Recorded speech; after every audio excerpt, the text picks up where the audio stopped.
من الشيطان الرجيم. بسم الله الرحمن الرحيم.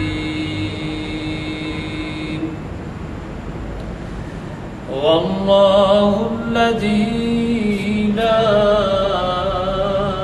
إله إلا هو عالم الغيب والشهادة هو الرحمن الرحيم. هو الله الذي لا إله إلا هو الملك القدوس السلام المؤمن المهيمن العزيز الجبار المتكبر. سبحان الله عما يشركون. هو الله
ذرا سے مطابق ہو سکتا ہے.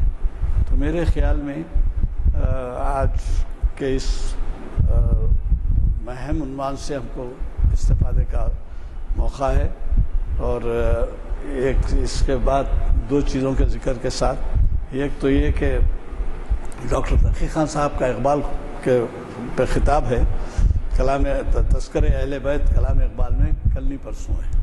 تو وہ بھی آپ جانتے ہیں کہ کلام اقبال میں ان کی کافی مہارت ہے، اور اس طرح سے وہ اہم خطاب رہے گا 18 اپریل کو بعد نماز عصر اسی مقام پر چہارشنبے کے دن.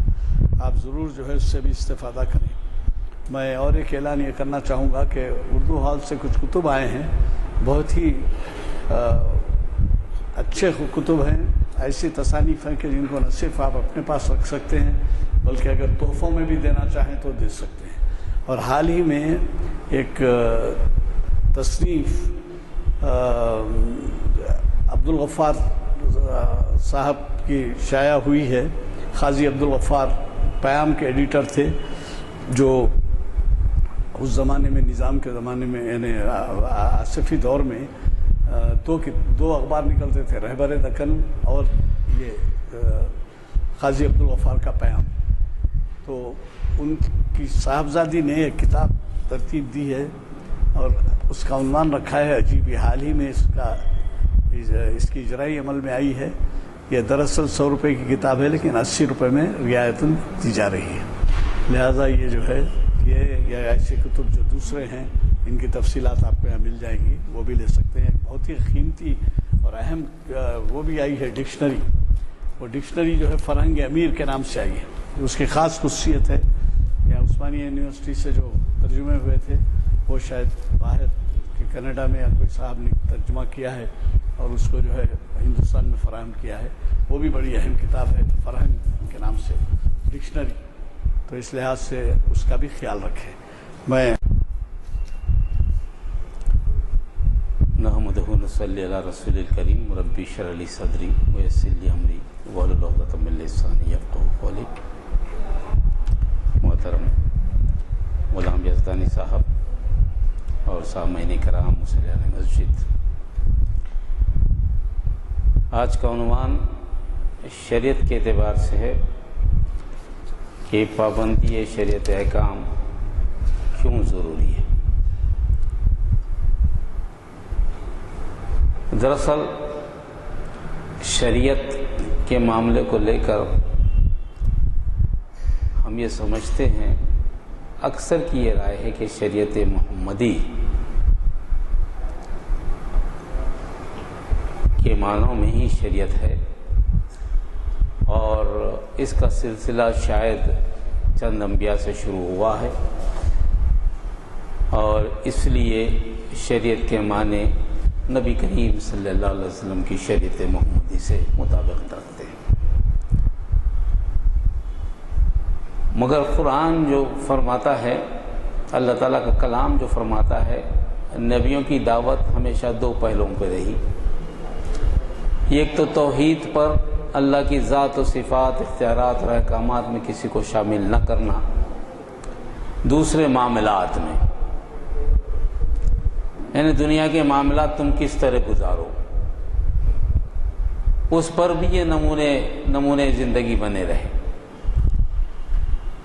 توحید تو ہر نبی کی ایک ہی رہی، مگر معاملات زندگی میں جیسے جیسے اتار چڑھاؤ آتے گئے، شریعتیں بدلتی رہی۔ کبھی ایک شریعت نہیں رہی، شریعتیں بدلتی رہیں۔ اس کا خاکہ یوں ہے کہ قرآن مجید کو آپ پڑھنا شروع کریں تو سورہ بقرہ کی ابتدائی میں تخلیق آدم کا تذکرہ آپ کو ملے گا، کیونکہ جس سے مخاطب ہے قرآن، اس کا تذکرہ کیسے ہو، تخلیق آدم کو کس طرح بنایا گیا، کیوں بنایا گیا، یعنی شعور دے کر بنایا گیا یا بے شعور میں بنایا گیا، یا آج کی سائنس کے اعتبار سے نظریہ ارتقاء کے تحت بندر سے انسان بن گیا۔ اس کی تکذیب کرتے ہوئے قرآن نے صاف طور پر 1400 سال پہلے جب قرآن نازل ہوا اس کو بیان کیا۔ نہ صرف قرآن میں بلکہ ہر کتاب میں، جو کتاب بھی وہ آپ اٹھا کر دیکھیں، زبور کو دیکھیں آپ، توریت کو دیکھیں، انجیل کو دیکھیں، جو کتابیں ہمارے سامنے آج موجود ہیں ان میں تذکرہ ملے گا، تخلیق آدم کا تذکرہ ملے گا۔ کوئی کتاب بھی یہ نہیں کہتی کہ تخلیق آدم کا جو تذکرہ قرآن مجید میں یہ پہلی مرتبہ ہوا، ایسا نہیں۔ جو بھی کتاب آئی ہے اس میں تخلیق آدم کا تذکرہ موجود ہے کہ پہلے انسان جو تھے آدم علیہ السلام تھے،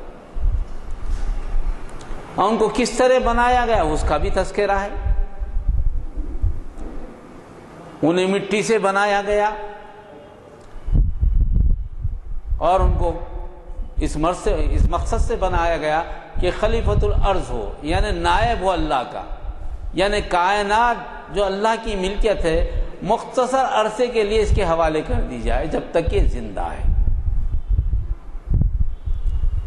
جس کو نبی کریم صلی اللہ علیہ وسلم نے یوں فرمایا، قیامت کو تم یاد کرتے ہو، مگر ہر انسان کی قیامت تو اس کی موت سے واقع ہو جاتی، جب وہ مر گیا تو قیامت آ گئی، اس کے بعد عمل کی کوئی گنجائش اس کے پاس نہیں ہے۔ اس اعتبار سے اگر آپ دیکھیں تو انسان کے حوالے دنیا جو کی گئی اس کی عمر کے اعتبار سے دنیا کی گئی، اس کی عمر کے اعتبار سے۔ اب جب جو کچھ بھی معاملہ ہوا جس سے آپ سب واقف ہیں، اس پہ سرسری بات کرتے ہوئے چلا جاؤں گا، کیونکہ وہ بنیاد ہے شریعت کی، کہ جب انسان کو بنایا گیا کہا کہ بھئی ملائکہ کو کہا کہ اس کو سجدہ کرو، ملائکہ نے سجدہ کیا، شیطان نے سجدہ نہیں کیا۔ اس نے کہا کہ میں اس سے برتر ہوں، مجھے تو نے آگ سے بنایا، اسے مٹی سے بنایا۔ وہ معاملہ اس معاملے پر ملعون ہوا، اس کو نکال دیا گیا، مگر اس نے ایک وعدہ لیا اللہ سے۔ اللہ تعالیٰ جس مخلوق کو تو مجھ سے برتر بنا رہا ہے، یہ کہہ رہا ہے کہ مجھ سے برتر ہے، مجھے سجدے کا حکم دیا، یعنی مجھے اس کے تابع بن جانے کا حکم دیا، مگر میں تجھے یہ ثابت کر دوں گا یہ مخلوق تو نے جو بنائی ہے، یہ مخلوق دنیا میں تیرے کام نہیں آئے گی۔ جس مقصد سے تو نے بنایا ہے وہ مقصد یہ پورا نہیں کرے گی۔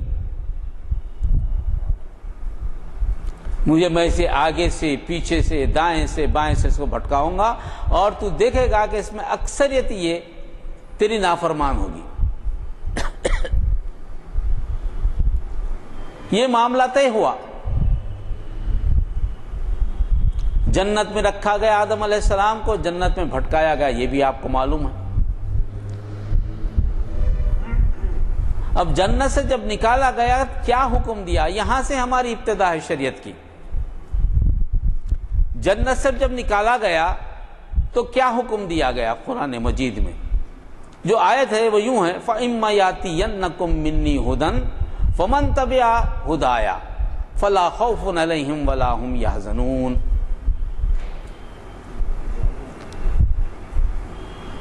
اس سے پہلے تذکرہ قُلْنَا اهْبِطُوا مِنْهَا جَمِيعًا، تم دونوں یہاں سے نکل جاؤ زمین کی طرف، دونوں آزمائش میں، دونوں کو آزما لوں گا میں۔ اور آدم کو کیا کہے گا؟ فَإِمَّا يَأْتِيَنَّكُم مِّنِّي هُدًى، جب کبھی میری طرف سے ہدایت کی آیتیں تمہاری طرف پہنچیں گی، فمن تبع، جو کوئی اس کی پیروی کرے گا، ہدا، ہدایت پائے گا۔ ولا خوف علیہم ولا ہم یحزنون، نہ مجھے دنیا میں خوف ہوگا نہ آخرت میں غم ہوگا۔ خوف جو ہے دنیا سے متعلق، حزن جو ہے قیامت سے متعلق، یعنی آخرت کی زندگی سے۔ دوسرا اصول کیا بنائے گا؟ والذین کفروا وکذبوا بآیاتنا، جو لوگ میری آیت کو چھپائیں گے، کفر کا مطلب جانتے بوجھتے کسی چیز کو چھپانا، جب چیز سمجھ میں آ جائے، معاملہ بالکل کلیئر ہو جائے، ذہن میں بیٹھ جائے آپ کی بات، مگر آپ کا نفس اس کو ماننے سے انکار کرے، یہ کفر۔ والذین کفروا وکذبوا، جنہوں نے چھپایا اور جھٹلایا میری آیتوں کو، اولئک اصحاب النار، وہ دوزخی ہوں گے، ہم فیہا خالدون، وہ ہمیشہ ہمیشہ اس میں رہیں گے۔ یعنی بات یہ ہوئی کہ آدمی کو جو بھیجا گیا دنیا میں، تو اللہ تعالیٰ نے اس کو معاملات کیسے کرنا یہ بھی سکھانے کی جو ہے نا وعدہ کیا۔ بغیر دستور حیات کے اس کو نہیں بھیجا گیا، اس کو یہ بھی ذمہ داری نہیں دی گئی کہ دستور بنائے، اپنے معاملات خود طے کرے، کیونکہ اس کا مقابلہ شیطان سے، شیطان سے اس کو جیتنے کے لیے لازمی بات ہے کہ شیطان کے کرتوتوں، شیطان کیا عمل کرے گا اس کا علم بھی اس کو ہونا چاہیے وقتاً فوقتاً۔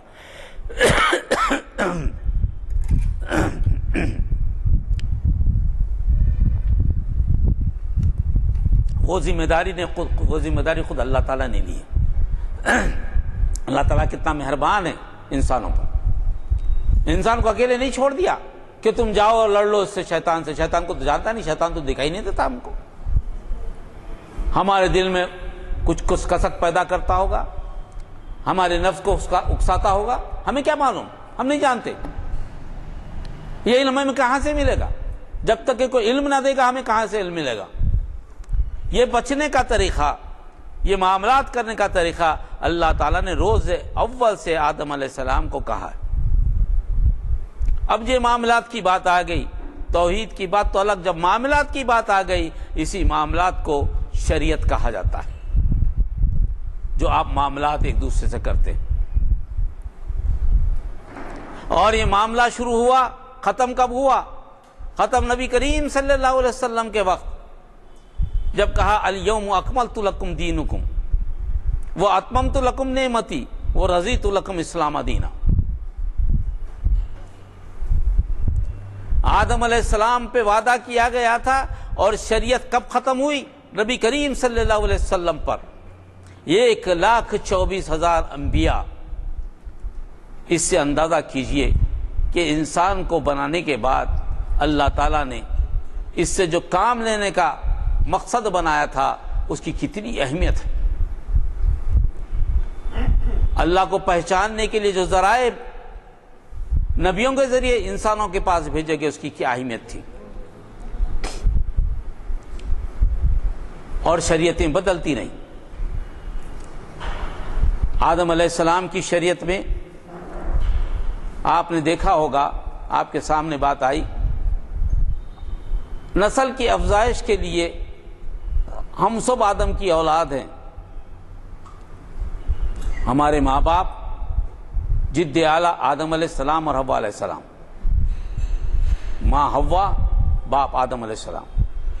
اس زمانے میں جو شریعت تھی وہ شریعت یہ تھی کہ بھائی بہنوں میں شادی ہوا کرتی تھی، نسل کو جاری رکھنا، بھائی بہنوں میں شادی ہوا کرتی تھی، یہ آدم کی شریعت۔ اس شریعت کی ایک مثال یہ بھی ہے کہ ابراہیم علیہ السلام کی جو شادی سارہ علیہ السلام سے ہوئی تھی، سارہ علیہ السلام آپ کی سوتیلی بہن تھی، باپ شریک ماں الگ۔ ابراہیم علیہ السلام کی شریعت میں سوتیلی بہن سے شادی ہو سکتی تھی، جس کا میں ریفرنسز دیتا جاؤں گا، جس کا ذکر آج اولڈ ٹیسٹمنٹ میں موجود ہے۔ پیدائش باب 2 آیت 12 میں ابراہیم علیہ السلام کی زبانی جو بات کہی گئی اس کا ترجمہ یوں ہے، وہ فی الحقیقت وہ میری بہن بھی ہے کیونکہ وہ میرے باپ کی بیٹی ہے، اگرچہ میری ماں کی بیٹی نہیں۔ فی الحقیقت وہ میری بہن بھی ہے کیونکہ وہ میری باپ کی بیٹی ہے، اگرچہ میری ماں کی بیٹی نہیں، پھر وہ میری بیوی ہوئی۔ یہ شریعت۔ اب یہ شریعت موسیٰ کی شریعت جب آئی اس کو ختم کر دیا گیا۔ موسیٰ علیہ السلام کی شریعت پہ یہ بات ختم کر دی گئی، اور اس میں یہ کہا گیا، احبار باب 18 آیت 9 میں یہ کہا گیا، تو اپنی بہن کے بدن کو چاہے وہ تیرے باپ کی بیٹی ہو چاہے تیری ماں کی، خواہ وہ گھر میں پیدا ہوئی ہو خواہ کہیں اور، بے پردہ نہ کر۔ شریعت میں تبدیلی، یہ بات۔ اب یہ اندازہ اگر آپ کریں تو شریعت میں ایسی تبدیلیاں واقع ہوتی رہی ہیں۔ دوسری مثال یہ ہے کہ موسیٰ علیہ السلام کی شریعت میں سبت کا دن تعظیم کا دن تھا، ہفتے کا دن، جس کا قرآن میں بھی تذکرہ ہے۔ اللہ تعالیٰ نے کہا ہے کہ سبت کے دن کو اللہ کے لیے محفوظ کر دو، اس وقت کچھ کام نہیں کرنا، جو کام کریں اللہ تعالیٰ نے ان کو عذاب میں بندر بنا دیا، ان کی شکلوں کو بگاڑ دیا۔ یہ موسیٰ کی شریعت میں تھا، یوم السبت۔ مگر عیسیٰ کی شریعت میں یوم السبت کی کوئی اہمیت نہیں تھی، اور تو اور یہودیوں کو عیسیٰ علیہ السلام سے شکایت تھی کہ یہ تو ہمارے انبیاء میں سے آئے ہیں، یوم السبت کو نہیں مانتے، یہ ہفتے کو بھی کام کرتے ہیں۔ اس طرح سے آپ دیکھیں گے شریعتوں کی تبدیلی میں امتوں کی آزمائش بھی پوشیدہ تھی۔ جب شریعت تبدیل ہوتی، کوئی نبی آ کے تبدیل کر دیتا، اس قوم کی آزمائش بھی ہوتی کہ وہ نبی کا کہنا مانتا ہے یا پرانی شریعت کو مانتا ہے، کیونکہ نبی اللہ کا بھیجا ہوا ہے۔ اللہ اگر اب تبدیل کرنا چاہتا ہے کسی چیز کو تو یا اللہ کی تبدیلی کو قبول کرتا ہے یا اپنے پرانے رسم و رواج پر رہتا ہے۔ یہ بات طلاق کے معاملے میں موسیٰ علیہ السلام کی شریعت میں ہر شخص کو اجازت تھی کہ کسی وجہ سے بھی بیوی کو طلاق دی جا سکتی تھی، کوئی بھی وجہ سے بیوی کو طلاق دی جا سکتی تھی موسیٰ علیہ السلام کی شریعت میں، اور کوئی باس پرس نہیں تھا۔ اور اس میں یہ تھا کہ مطلقہ اگر شوہر کے گھر سے نکل جائے تو فوری کوئی شخص نکاح کر سکتا تھا، عدت نہیں تھی۔ عدت تو ہمارے پاس ہے، مطلقہ باہر نکل گیا شخص نکاح کر سکتا ہے۔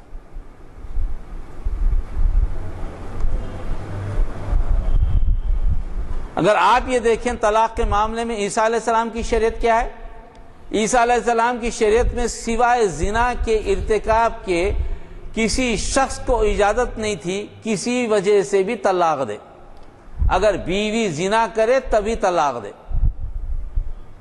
اور کوئی وجہ سے طلاق نہیں دے سکتا۔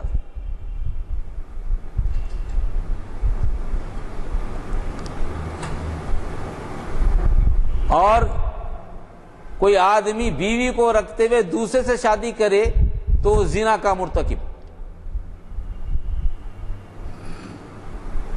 مطلقہ سے شادی کرے زنا کا مرتکب۔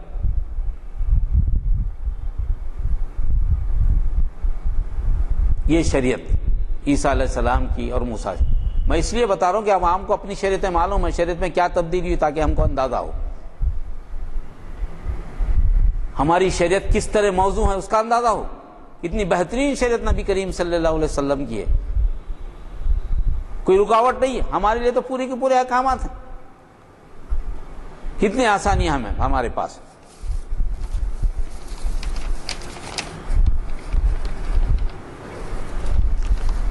دو بہنوں سے بیک وقت شادی ہمارے پاس تو حرام ہے، ہم تو کر نہیں سکتے، مگر جب کوئی چیز حرام قرار دی گئی قرآن میں تو یہ ہم کو معلوم ہونا چاہیے کہ اسی وقت اس کی اجازت بھی تھی ہوگی تو یہ حرام قرار دی گئی نا، نہیں تو کیسے، نہیں تو وجہ کیا تھی؟ یعقوب علیہ السلام نے اپنی دو خالہ زاد بہنیں جن کا نام لیا اور راحیل ہے، ان سے دونوں کو نکاح میں جمع کیا تھا یعقوب علیہ السلام۔ یہ پیدائش باب 29 آیت 23 سے 30 تک، یہ دو بہنوں کو نکاح میں جمع کرنے کی شریعت یعقوب علیہ السلام کے زمانے میں تھی۔ شریعت موسوی نے اس کو حرام کر دیا، شریعت موسوی اس کو حرام کر دیا، احبار باب 10 آیت 18۔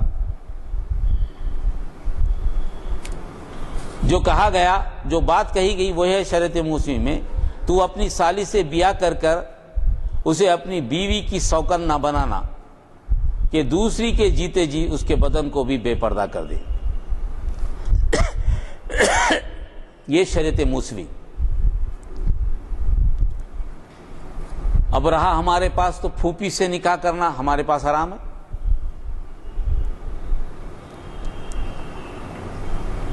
مگر موسیٰ علیہ السلام کے جو والد تھے جن کا نام عمران تھا، انہوں نے اپنی پھوپھی سے نکاح کیا تھا جن سے موسیٰ علیہ السلام پیدا ہوئے، اور ان کی پھوپھی کا نام پوکیدہ۔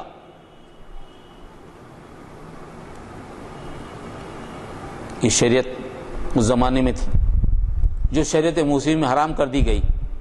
شریعت موسوی میں کیا کہا گیا؟ تو اپنی پھوپھی کے بدن کو بے پردہ نہ کرنا کیونکہ وہ تیرے باپ کی قریبی رشتہ دار ہے، احبار باب 18 آیت 12۔ حیوانات میں سے بھی آپ دیکھیں گے، نوح علیہ السلام کے زمانے میں جو شریعت تھی، ہر چلتا پھرتا جانور حلال تھا، ایسی حلال جیسے کہ سبزی اور ترکاری۔ بہت سارے جانور موسیٰ علیہ السلام کے زمانے میں حرام قرار دے دی گئے۔ جب عیسیٰ علیہ السلام کے زمانے میں آپ آئیں گے تو عیسیٰ علیہ السلام کے زمانے میں موسیٰ کی شریعت کو نہیں مانا گیا۔ عیسیٰ علیہ السلام کے زمانے میں یہ کہا گیا کہ جس کو تو حرام سمجھتا ہے وہ حرام ہے ورنہ حلال، آدمی کو اختیار دے دیا گیا۔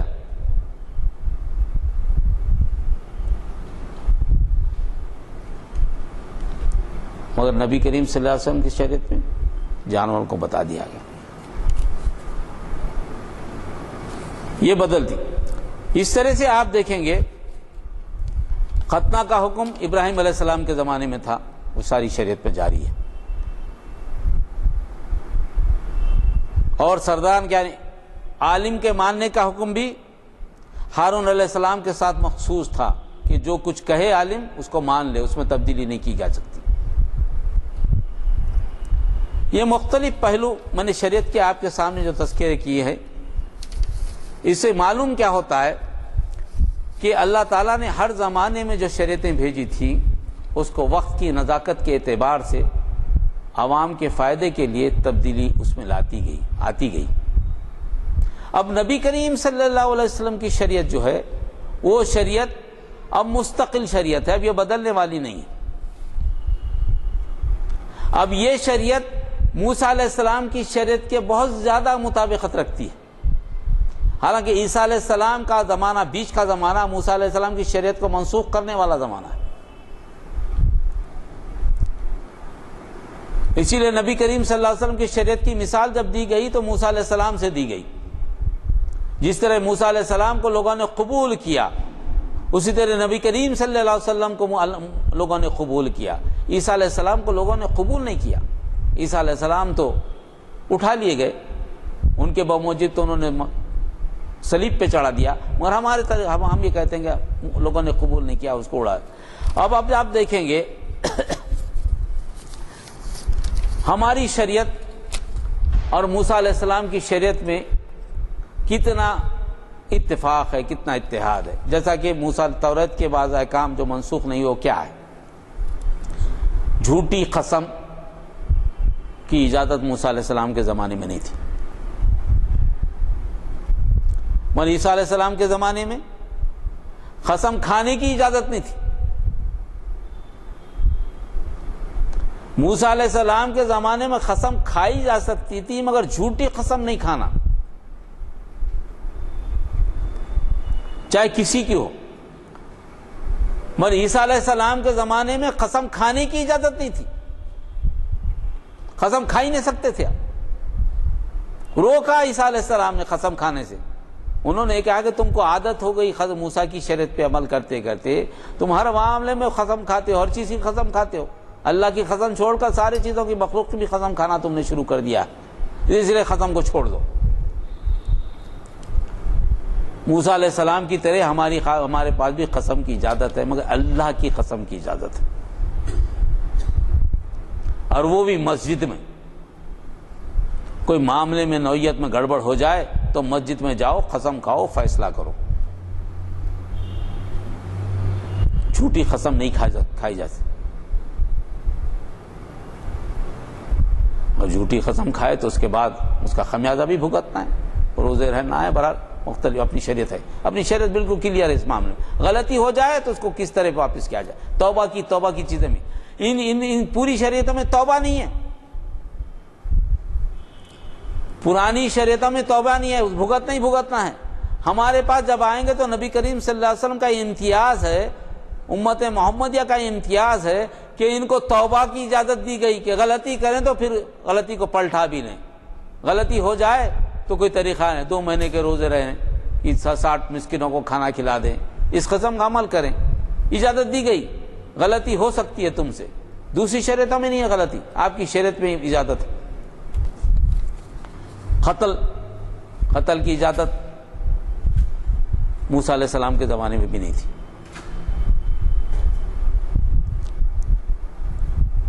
اور بیجا قتل نہیں کیا جا سکتا۔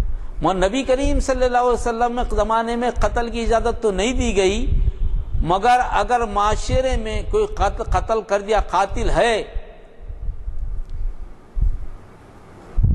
تو قتل کا بدلہ قتل سے لینے کا حکم دیا گیا۔ یہ اور بات ہے کہ قصاص بھی دیا جا سکتا ہے، وہاں تو قتل کرنے کا حکم ہی نہیں تھا، یہاں قصاص میں اضافہ کر دیا گیا، جان کی حرمت میں اور اضافہ کر دیا گیا، وہاں قتل کا بدلہ قتل یا جان کی قصاص رکھ دیا گیا۔ لواطت قوم لوط کا عمل موسیٰ علیہ السلام کی شریعت میں نہیں تھا، لوط علیہ السلام کے زمانے سے شروع، اور آج بھی نہیں ہے، مگر آج معاشرے میں آپ دیکھ رہے ہیں اس کو ایک جینیٹک ریکوائرمنٹ کہا جا رہا ہے۔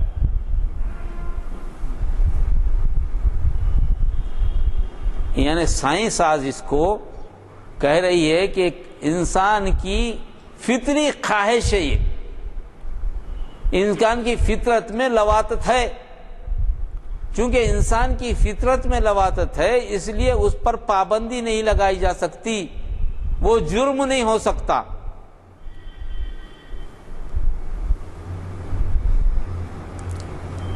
جبکہ قرآن جس پہ ہمارا ایمان ہے، یہ پہلا عمل تو قوم لوط کے زمانے میں سرزد ہوا، اس سے پہلے بھی لوگ تھے، ان زمانے میں یہ عمل نہیں ہوا۔ اگر فطرت پہ یہ شامل ہوتا تو اس زمانے کے لوگ بھی اس میں ملوث ہوتے، ہماری شریعت میں نہیں ہے۔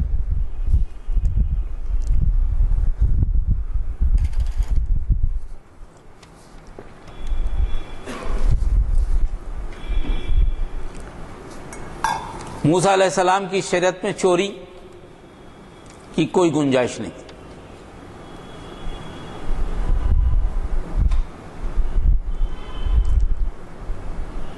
چوری کی کوئی گنجائش نہیں تھی، مگر شرعی طور پر اس کی کیا سزا تھی، اس کی کوئی چیز اولڈ ٹیسٹمنٹ میں کھلی طور پر نہیں ملتی. چوری کی گنجائش نہیں تھی. ہم کوئی اپنا سورس نہیں ہے کہ اس کے تعلق سے کچھ بولیں، مگر ہمارے پاس یہ کہ چوری کی سزا ہمارے پاس ہاتھ کا کاٹنا یہ ہے ہمارے پاس، اس کو بھی جرم مانا گیا. جھوٹی شہادت موسیٰ علیہ السلام کے زمانے میں بھی نہیں تھی، ہمارے زمانے میں بھی نہیں ہے، اس کو برا سمجھا گیا. اگر فساد کے یہ موجب ہو جائے تو واجب القتل ہے، اور اس سے فساد ہوتا ہے تو واجب القتل ہے. پڑوسی کے مال میں خیانت نہ کرنا یہ موسیٰ علیہ السلام کی شریعت میں، ہماری شریعت میں بھی ہے. اور ہماری شریعت میں اور اضافہ ہے، خیانت نہیں کرنا نہیں ہے. ہماری شریعت میں یہ بات ہے کہ اس کا اتنا خیال کرو. حدیثوں میں یہ آتا ہے کہ صحابہ کرام نے یہ کہا کہ نبی کریم صلی اللہ علیہ وسلم نے پڑوسی کے حقوق جب بیان کرنا شروع کیے تو ہمیں یہ خیال ہوا کہیں یہ پڑوسی کے حقوق کو ورثے میں شامل نہ کر دیں، ورثے میں حق نہ دلا دیں. کسی مال میں خیانت کرنے تک ہی بات نہیں رہی، یا آبرو کی خیانت کی بات نہیں رہی. ہمارے پاس تو پڑوسی کے حقوق میں اور اضافہ ہو گیا. اور پڑوسی کا جب حق ہم بتا رہے ہیں تو وہاں جب بنی اسرائیل کا جب معاملہ تھا تو بنی اسرائیل کے اطراف کے لوگ تھے، کیونکہ موسیٰ علیہ السلام بنی اسرائیل کے لیے آئے تھے. تو بنی اسرائیل میں پڑوسی کا حق بولے تو پڑوسی کا حق میں بنی اسرائیل نہیں ہے، بازو یہودی کے پڑوسی ہے. نبی کریم صلی اللہ علیہ وسلم کی شریعت میں پڑوسی کا جب تذکر آیا اس میں مسلمان کے بازو مسلمان کی بات نہیں ہے. مسلمان کے گھر کے بازو چاہے کوئی ہو وہ پڑوسی ہے. 40 گھر ادھر 40 گھر ادھر، 40 گھر کا سرکل مان لیں آپ، وہ آبادی پوری کی پوری پڑوسی ہے آپ، چاہے اس میں کوئی بستا ہو. اس کی شریعت ہماری شریعت میں جو فرق ہے، والدین کی تعظیم کا واجب ہونا ان کے پاس بھی ہمارے پاس بھی. ہمارے پاس ایک اور چیز زیادہ ہے، وہ کیا؟ نبی کریم صلی اللہ علیہ وسلم سے پوچھا گیا کہ سب سے بڑا گناہ کیا ہے، تو آپ نے کہا کہ شرک. پھر پوچھا گیا، آپ نے کہا شرک. پھر پوچھا گیا، آپ نے کہا شرک. پھر اس کے بعد پوچھا گیا تو والدین کی نافرمانی. یعنی شرک کے بعد اگر کوئی دوسرا بڑا گناہ ہے تو وہ گناہ کون سا ہے؟ والدین کی نافرمانی. 3 مرتبہ اگر شرک یعنی والدین کی نافرمانی سے 3 درجے بڑا گناہ شرک.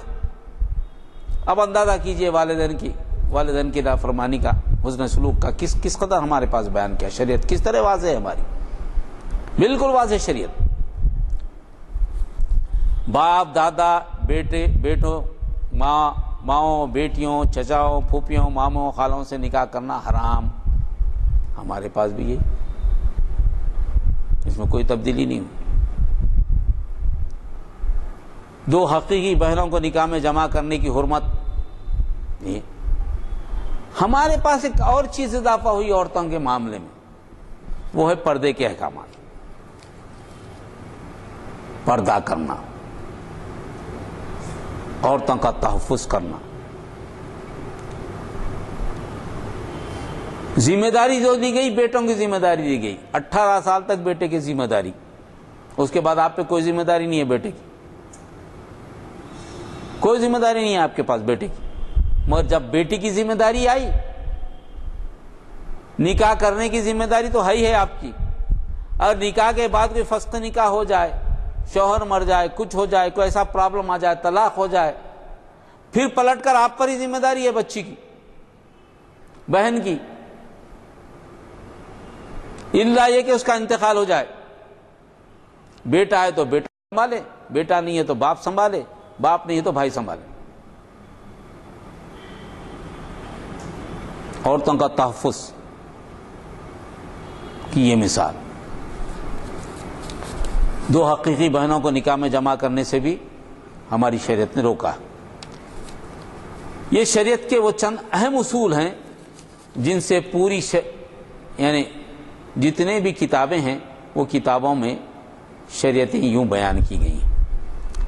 ہمارے پاس جو شریعت تھی، ہمارے پاس جو تبدیلی آئی تھی وہ تھی قبلے کی۔ ہمارے ابتدا میں قبلہ ہمارا تو بیت المقدس تھا، اس کے بعد قبلہ جو بڑا کعبہ ہوا۔ ہمارے پاس بھی چند آیتیں منسوخ ہوئی ہیں۔ نسخ کی جو صورت ہے، منسوخ کا جو معاملہ ہے وہ لغت میں نسخ کے معنی زائل کرنا یا مٹا دینے کے، مگر مسلمانوں کی اصطلاح میں کسی عملی حکم کی انتہا بیان کرنا جو تمام شرائط کے جامع ہو، نسخ کہلاتا ہے۔ ہمارے پاس بھی آیتیں منسوخ ہوئی ہیں مگر قرآن مجید میں موجود ہیں۔ جیسے شریعتیں منسوخ ہوئی، آیتیں بھی منسوخ ہوئی ہیں۔ جیسے روزے کا پہلا حکم آیا، پہلا حکم کیا تھا؟ روزے رکھو یا کسی کو کھلا دو کھانا، مگر بعد میں جب حکم آیا تو کہا کہ روزے رکھو، ایبل باڈیڈ ہیں تو روزے رکھو۔ اب یہ ہے کہ مریض ہوں، بیمار ہوں، نہ رکھتے ہوں، مسافر ہوں تو اس کی اجازت ہے، مگر ایبل باڈیڈ ہیں تو اب کھلا نہیں سکتے، روزے رکھنا ہی رکھنا پڑے گا۔ وہ پہلا حکم منسوخ ٹھہرا ایبل باڈیڈ کے لیے، مگر وہ قرآن میں موجود ہے۔ دوسرا حکم شراب پینے کا، پہلے شراب کا حکم آیا تو کہا کہ شراب نماز کے قریب مت جاؤ،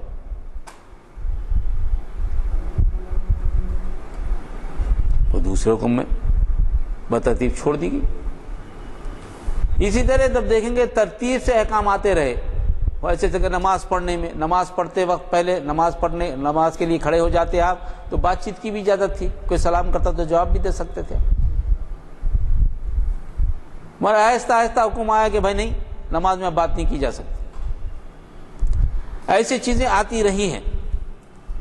تو شریعت کے موضوع پہ اگر آپ دیکھیں تو آج ہماری جو شریعت ہے وہ شریعت مکمل ہو جائے گی۔ الیوم اکملت لکم دینکم واتممت لکم نعمتی ورضیت لکم اسلام دینا۔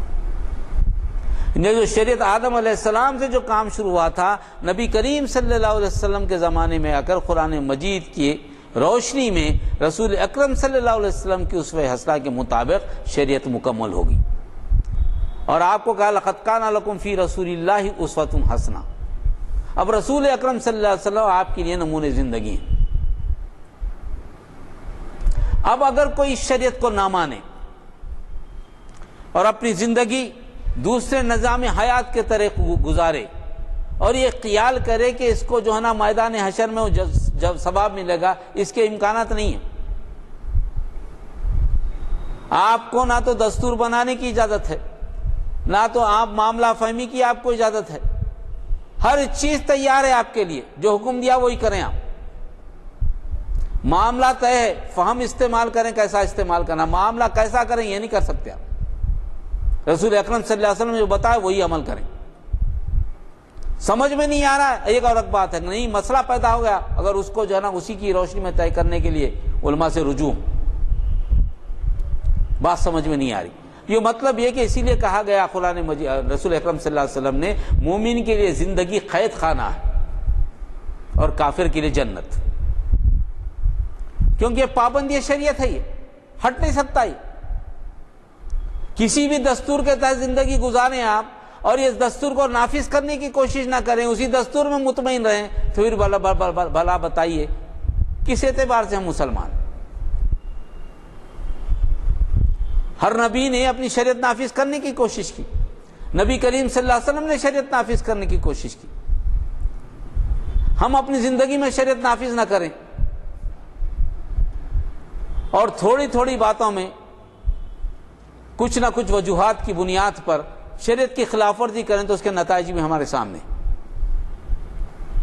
شریعت ہمارے لیے اچھائی کے لیے آئی، ہمیں برباد کرنے کے لیے، ہمیں نقصان پہنچانے کے لیے، ہمیں تکلیف دینے کے لیے نہیں آئی۔ شریعت ہمارے تحفظ کے لیے آئی، اگر ہم شریعت میں کسی عمل کو، شریعت کے کسی عمل کو یہ سمجھیں کہ اس عمل کے بجائے کوئی ایسا عمل کریں جس سے ہم کو فائدہ حاصل ہوتا ہے، تو وہاں اس ذمہ میں، اس فکر میں، وہ جو فکر ہے وہ کفریہ فکر، وہ کفر ہے۔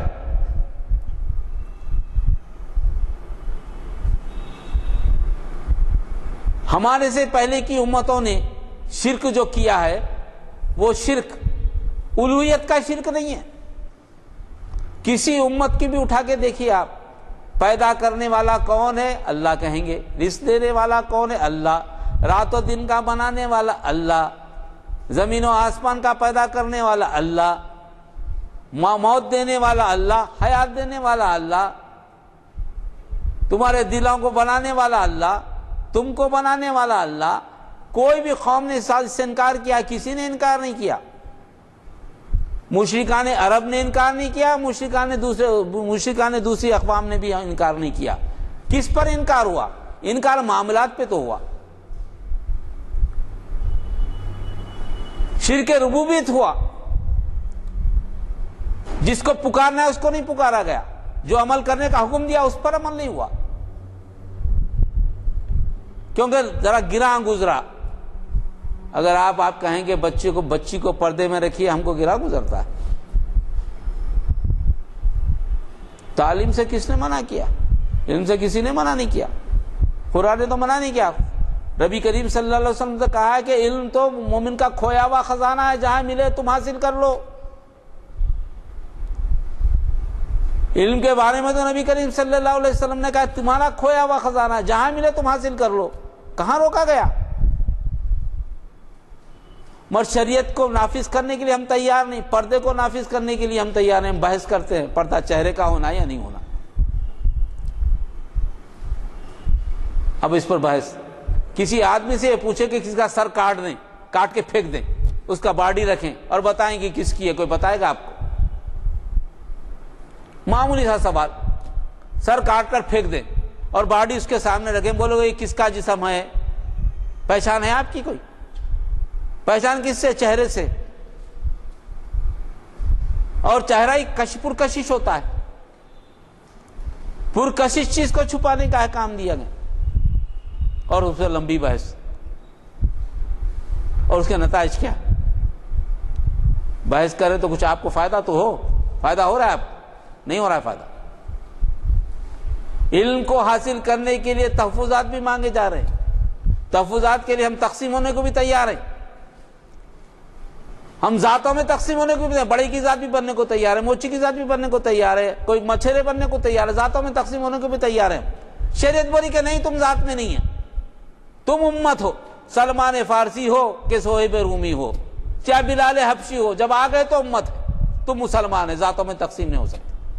ہم تیار ہیں، کیوں؟ ہم کو فائدہ ہے، 4.5% ہے، 7%، 8%، ہم تیار ہیں، ذاتوں میں تقسیم ہونے کو بھی تیار۔ شریعت کہی کہ نہیں ہو سکتے ذاتوں، مسلمان تم پیشے کے اعتبار سے تم ذاتوں میں تقسیم نہیں ہو سکتے، ذاتوں کو تو ہم ختم کرنے کے لیے آئے۔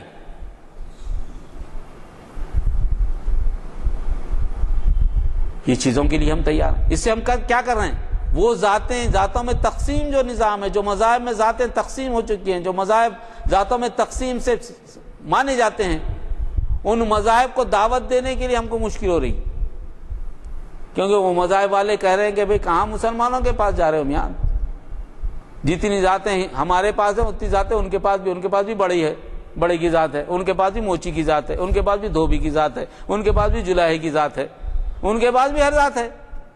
تو یہ ایک ذات سے نکل کے، یہ ذاتی نظام، ذاتوں کے نظام سے نکل کر دوسرے ذاتوں کے نظام میں جا رہا ہے، تو کیا فائدہ ہو رہا ہے؟ دنیا کی فائدے کے لیے وَلَا تَشْتَرُوا بِآيَاتِ ثَمَنًا قَلِيلًا، اللہ کے احکامات کو بدلنے کے لیے ہم تیار ہیں، ہمارے فائدے کے لیے۔ ہم سمجھنے کو دنیا میں فائدہ مل جائے گا، دنیا کی کامیابی ملے گی، اور جتنے بچیوں کو پڑھانے کے لیے، بچوں کو پڑھانے سے کوئی نہیں روک رہا ہے۔ جس طرح ہم، ابھی میں آ رہا تھا باہر سامنے سے، دیکھا کہ 4 بچیاں، مسلمان بچیاں آٹو چکا رہی ہیں، ان کے ساتھ کوئی محرم اور کوئی ان کے ساتھ کوئی مرد نہیں ہے، آٹو چکا رہی، ہنس رہی، مسکرا رہی، بیٹھی، اللہ تعالیٰ صورت شکل اچھی دیا ہے، بیٹھ رہی۔ اب اس سے کیا توقع رکھیں گے آپ؟ کیا سمجھیں گے آپ؟ ابھی جو مولانا کا مضمون بھی آیا تھا، آپ نے دیکھا ہوگا کہ کتنے مسلمان لڑکیوں کی شادی غیر مسلموں سے ہو رہی۔ پہلے یہ تھا کہ مسلمان لڑکا غیر مسلم لڑکی سے شادی کر رہا ہے، یہ خبریں سنتے تھے۔ آج ہم یہ سن رہے ہیں کہ غیر مسلم لڑکیاں مسلم لڑکیاں غیر مسلم لڑکوں سے شادی کر رہی۔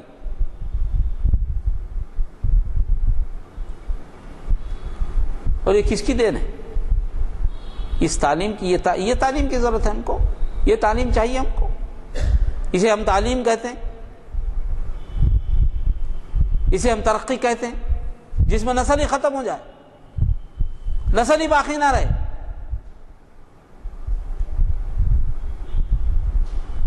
2 ملین فلسطینی باشندے امریکہ گئے تھے، 2 ملین 20 لاکھ، آج ڈھونڈنے سے نہیں ملیں گے وہ، نسل کی درگی نہیں معلوم۔ کیا آپ چاہتے ہیں کہ ہندوستان میں آپ کی نسل کا بھی یہ حشر؟ شریعت کو ہم باہر کیوں سمجھتے؟ اللہ تعالیٰ نے کہا ہے کرنے کا کہیں کیجئے، رزق کے لیے پریشان کیوں؟ اللہ خیر الرازقین، کیوں رزق کے لیے پریشان ہے؟ جس کا وعدہ اللہ نے کیا ہے کہ رزق میں دینے والا ہوں، بھوکا اٹھاتا بھوکا نہیں سلاتا، اس کے لیے پریشان کیوں ہے؟ سارا کام اسی کے پیچھے کیوں کر رہے ہیں؟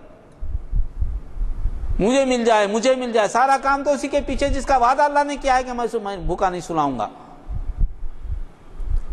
ہم شریعت کو توڑ مڑوڑ کے پیش کرنے کے لیے تیار۔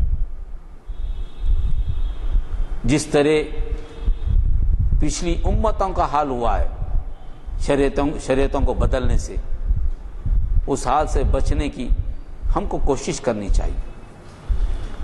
اور رسول اکرم صلی اللہ علیہ وسلم بہتر شریعت کوئی نہیں ہے، اور وہ جو پڑھ کر مسلمان ہو رہے ہیں وہ بات شریعت ہے۔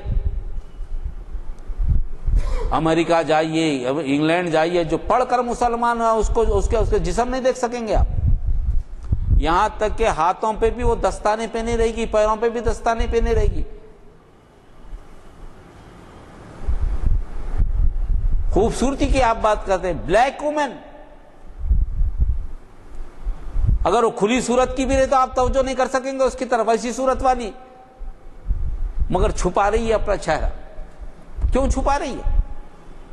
کیونکہ وہ جانتی ہے جس معاشرے میں وہ تھی اس کے ساتھ کیا سلوک کیا گیا، وہ جانتی ہے، اور کتنا اطمینان ہو رہا ہے اس کو چہرے سے چھپانے سے وہ بھی جانتی ہے، بیان دیتی ہے کہ میں اس میں بڑی محفوظ، اپنے آپ کو محفوظ سمجھتی ہوں۔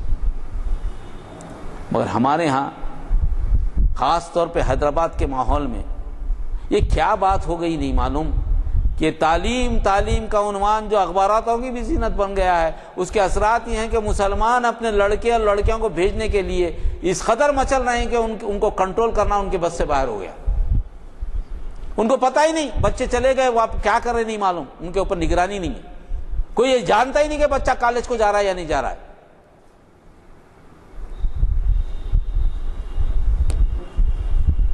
اس طرح اپنی عزت و ناموس کو لٹانا مسلمانوں کو زیب نہیں دیتا۔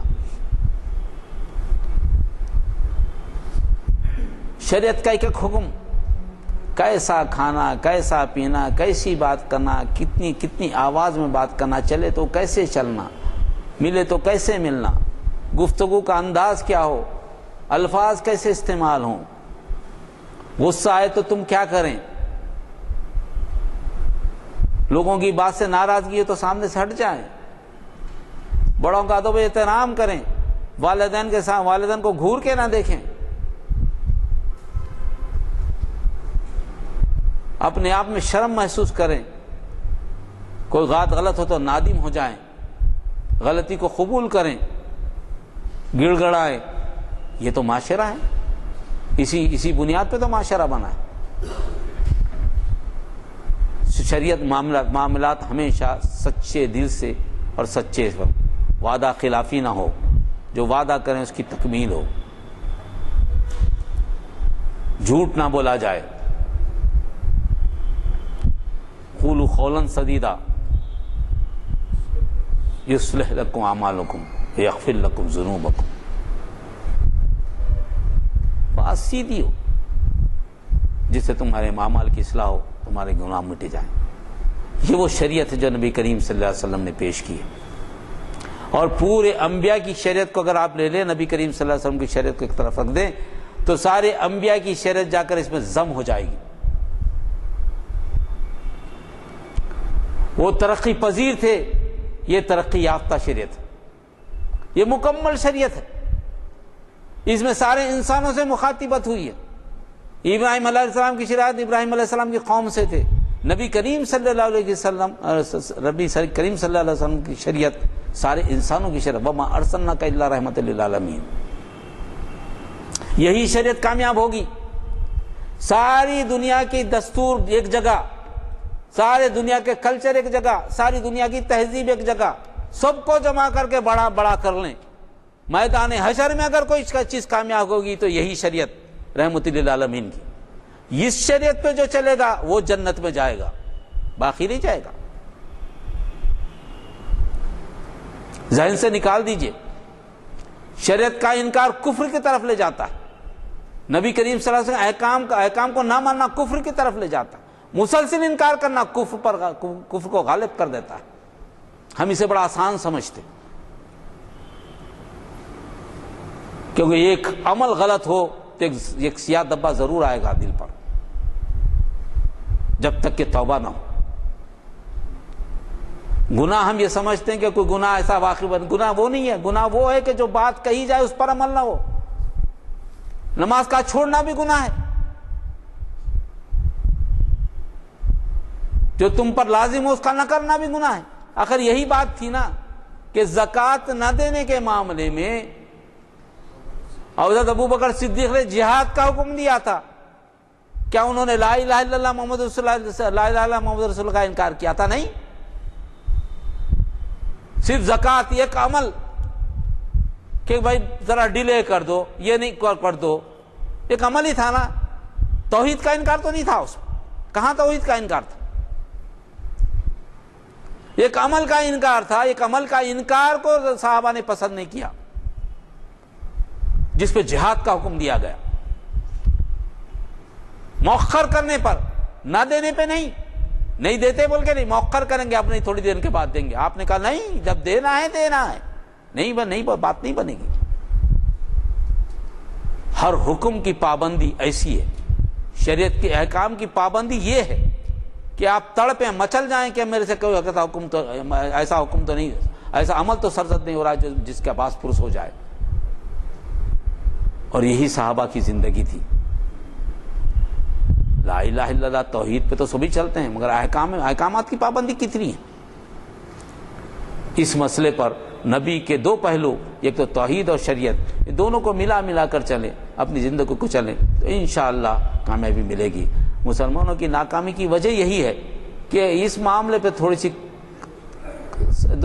ہمارے سے جو ہے نا غفلت ہو رہی ہے. ہم جان بوجھ کے بھی نہیں کریں تو غفلت ہو رہی ہے. تو اس غفلت کو ذرا دور کریں، اپنے آپ کا محاسبہ کریں، انشاءاللہ کامیابی ملے گی. وآخر دعوانا الحمدللہ رب العالمین.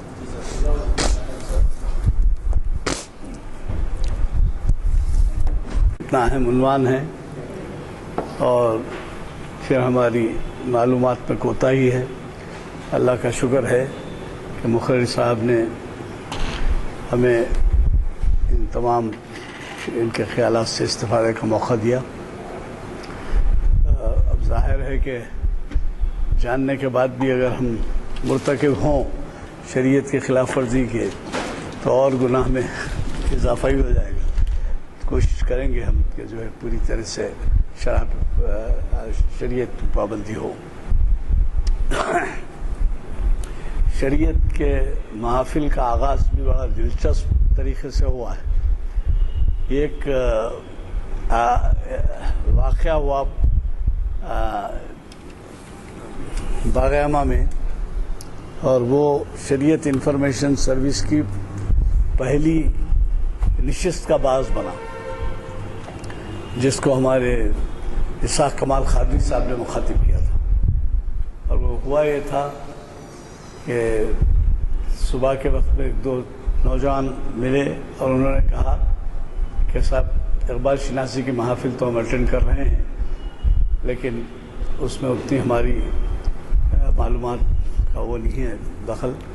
یہ ہے کہ ہمارے انوالم کالج کے اسٹوڈنٹس تھے اور وہ انٹرمیڈیٹ میں تعلیم پا رہے تھے، تو انہوں نے کہا کہ صاحب ہمارا علم نہیں ہے کہ ہم اوقاف کیا ہیں اور شادی بیاہ کا مسئلہ کیا ہے، طلاق کیا ہے، وصیت کیا ہے، ورثہ ترکہ کیا ہے، ہم نہیں جانتے. تو اس کے بارے میں کچھ آپ ایسے کلاسز رکھیں، ایسے لیکچر رکھیں.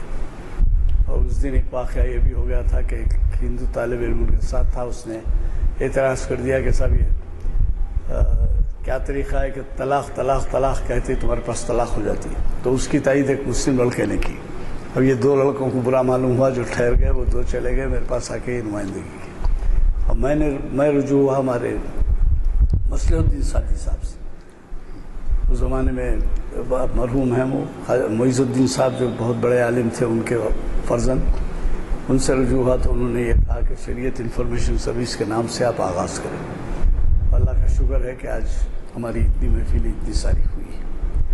میں نے پہلے ہی آپ سے ذکر کر دیا ہے، یہ شرح ارمغان حجاز اور جبریلی اور بانگ درا، اس کے 4 کتب ہیں موجود. اور ویسی جو ہے یہ عجیب یہ کتاب ہے، قاضی عبدالغفار کی صاحبزادی نے ترتیب دی ہے، اور یہ معمولی قیمت ہے اس کی. اب تک تو وہاں کافی نکل گئے ہیں، لیکن میں نے خواہش کی تھی کہ بھئی ہمارے قارئین کے لیے بھی بھیجوائیے، تو آج انہوں نے کتابیں بھیجائی گی. سیدنا مولانا محمد بارک وسلم. ربنا ظلمنا انفسنا وان لم تغفر لنا وترحمنا لنكونن من الخاسرين. ربنا لا تؤاخذنا ان نسينا او اخطانا. ربنا ولا تحمل علينا اصرا كما حملته على الذين من قبلنا. ربنا ولا تحملنا ما لا طاقة لنا به واعف عنا واغفر لنا وارحمنا انت مولانا فانصرنا على القوم الكافرين. سبحان ربك رب العزة عما يصفون وسلام على المرسلين والحمد لله رب العالمين. السلام علیکم ورحمۃ اللہ وبرکاتہ.